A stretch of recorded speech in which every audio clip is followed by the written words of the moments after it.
Tonight, President Biden gave his first address to a joint session of Congress. He laid out his plan for economic recovery with major spending programs and higher taxes on the wealthy.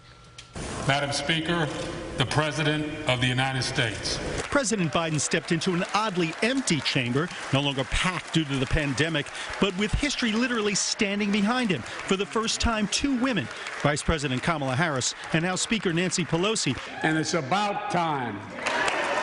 And touting his work on the eve of his 100th day in office. I can report to the nation, America is on the move again. Mr. Biden made his case for the comeback of big government, $4 trillion in spending, dramatically expanding the social safety net. The American Jobs Plan is a blue-collar blueprint to build America. The president is calling for free pre-K and community colleges, child tax credits, a national paid family and medical leave, and billions to rebuild infrastructure.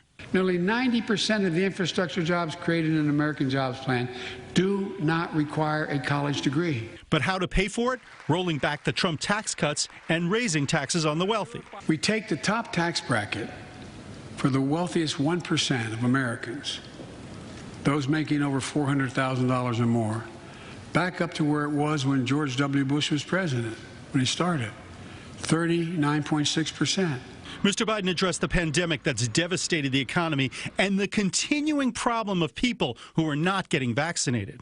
Go get vaccinated, America. Go and get the vaccination. They're available. The president called on lawmakers to pass a comprehensive immigration plan, including granting legal status to guest workers and dreamers. Congress needs to pass legislation this year to finally secure protection for dreamers. With an increase in racial tensions since the death of George Floyd, President Biden also spoke about the need for immediately passing police reform. We've all seen the knee of injustice on the neck of black Americans. But let's get it done next month, by the first anniversary of George Floyd's death.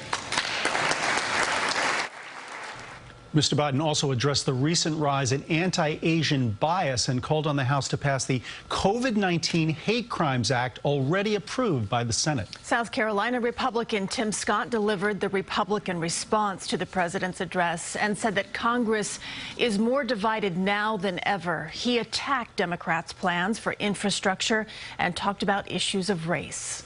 Sure. Republicans support everything you think of when you think of infrastructure.